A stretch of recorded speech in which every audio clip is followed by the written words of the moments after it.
শ্রেণীর মানুষ সেটাকে খুব নেগেটিভলি সম্প্রচার করেছে, যেহেতু এটা সহজলভ্য। ডিজিটাল বাংলাদেশ আমরা যেটা জানি যে এখন আমরা ডিজিটাল যুগে বাস করছি, আমরা সবকিছু কিন্তু হাতের মুঠোয়, আমাদের এই ফোনের মাধ্যমে কিন্তু ব্যাংকিং থেকে শুরু করে সমস্ত কিছু কিন্তু আমাদের এখন কষ্ট করে ব্যাংকে যেতে হরাদরি করতে হয় না। হ্যাঁ, আমাদের মোবাইলটা কিন্তু খুব সহজে আমাদের জীবনযাত্রাকে সহজ করে নিয়েছে। তো আমি করার জন্য এই অনুষ্ঠানে এসেছি, যে এখানে যারা আছেন তাদেরকে বলবো, ভাই আপনারা এমন কোনো অ্যাক্টিভিটিস করবেন না যাতে আপনাদেরকে টিকটকার বলে হেয় করা হয়। আপনারা কিন্তু টিকটকার বলে কিছু না, আপনারা কিন্তু অভিনেতা অভিনেত্রী, আপনারা কিন্তু অভিনয় করেন এই ছোট্ট একটা অ্যাপের মাধ্যমে। ছোট্ট অ্যাপ বলবো না, বলবো যেটা শক্তিশালী একটা অ্যাপের মাধ্যমে আপনারা কিন্তু অভিনয় করেন, আপনাদের প্রতিভা তুলে ধরেন। তো এই অ্যাপটাকে যেন আর মানুষ ঘৃণিত ভাবে না চিন্তা করে, ছোট না মনে করে, টিকটকার এখানে প্রবেশ করবে না, এখানে টিকটক করা যাবে না, এই ধরনের যেন কখনো কোনোদিন আপনাদেরকে ফেস করতে না হয়। এই কারণে আমার আসলে এই অনুষ্ঠানটা আসা। আমি এর আগে কখনোই এই ধরনের অনুষ্ঠানে যাইনি, কিন্তু আমার মনে হয় যে ইচ্ছা করলে কেউ সামাজিক ভাবে এই রেভলিউশনটা আনতে পারে, যে এই একটা প্ল্যাটফর্ম এবং এখানকার যারা ইউজার আছেন তাদের অনেক প্রতিভা আছে। লিপসিং করাও কিন্তু একটা কঠিন ব্যাপার, সবাই ইচ্ছা করলেই কিন্তু লিপসিং করতে পারবে না বা নাচতে পারবে না। হ্যাঁ, এটা প্রশিক্ষণের ব্যাপার আছে। তো এটাকে আপনারা সবাই যেন পজিটিভলি ব্যবহার করেন এবং সামাজিক ভাবে ব্যবহার করেন, সেটা বিনোদনের জন্যই হোক, শিক্ষামূলক ব্যাপারেই হোক না কেন।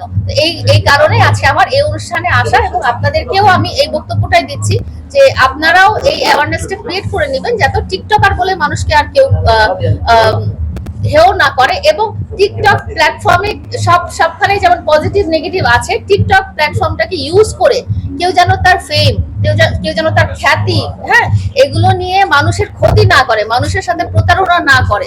হ্যাঁ, অনেক অনেক অনেক এরকম খবর পেয়েছি যে প্রবাসীর স্ত্রী ভেঙে গেছে অমুক টিকটকার জন্য, বা এই ধরনের ঘটনা যেন এটা আপনারা যেন না করেন। হ্যাঁ, যেহেতু এটা একটা সহজলভ্য সামাজিক যোগাযোগ মাধ্যম, তো আপনারা এটা পজিটিভলি এবং সামাজিক ভাবেই ব্যবহার করবেন। কোনো প্রশ্ন আছে?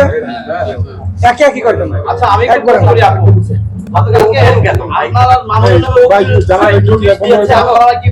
সোশ্যাল মিডিয়াতে বিভিন্ন ধরনের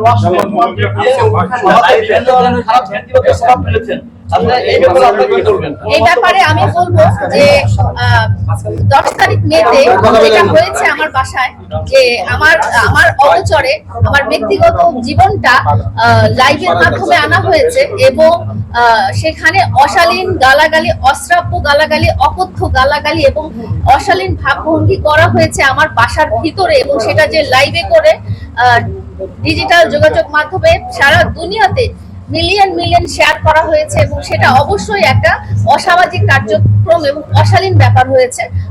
আমি যে এই যে উকিল সাহেব যিনি পাঠিয়েছেন তাকে ধন্যবাদ জানাই, যে এভাবে আসলে অ্যাওয়ারনেস ক্রিয়েট করা, যে কেউ যেন, কারণ প্রিন্স মামুনের মিলিয়ন মিলিয়ন ফলোয়ার আছে, তার এই অ্যাক্টিভিটিস দেখে সবাই কিন্তু আগ্রহী হয়ে এই কাজটা করবে, যে একটা নারীর ব্যক্তিগত প্রাইভেসি ক্ষুণ্ণ করে ব্যক্তিগত শোয়ার ঘরে এভাবে গালাগালি, হুমকি এবং অশ্রাব্য ভাষায় কথা বলা বা অঙ্গভঙ্গি করা, এটা সবাই উৎসাহিত হবে।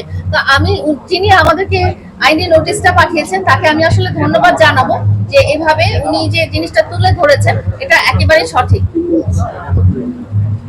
আচ্ছা আপু, এই যে অনেকেই বলছে যে আপনি নাকি কন্টেন্ট তৈরি করেন, আপনার তো লাইভে যে কথা ভাই সাইলেন্ট ভাই, যে কোনো একজন বলার সাথে আপনি যে অশ্লীল কোনো কন্টেন্ট তৈরি করে সোশ্যাল প্ল্যাটফর্মে খারাপ কোনো নেতিবাচক প্রভাব ফেলেছেন কিনা?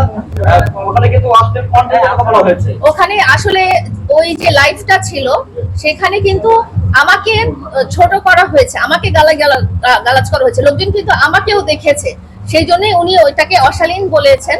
তো আমি যেসব কন্টেন্ট করি, আমি বেসিক্যালি কন্টেন্ট ক্রিয়েটর না, আমি করে দেই বা হয়তো কোনো ওপেনিং এ যাই, আমার আসলে আমার নামে কয়েকশোরও বেশি, 150, আমার ব্লু ফেয়ারি লাইলার নামে 150-এর বেশি ফেক পেজ আছে। হ্যাঁ, যারা নানা রকম ক্যাপশন দিয়ে ভিডিও করে, সেটা সবকিছুই কিন্তু পজিটিভ না। বাট আপনারা যদি আমার ব্লু ভেরিফাইড আইডি গুলোতে যান, তখন আপনারা একটাও অশালীন কোনো কন্টেন্ট পাবেন না। আমি হয়তো কোনো প্রমোশন করি, বা আমি লাইফস্টাইল ব্লগ করি, বা আমি রিলস বানাই, কিন্তু এখানে আমি পোশাক থেকে শুরু করে কোনো কিছুই অশালীন আমার মনে হয় না যে আপনারা সেটা দেখতে পাবেন।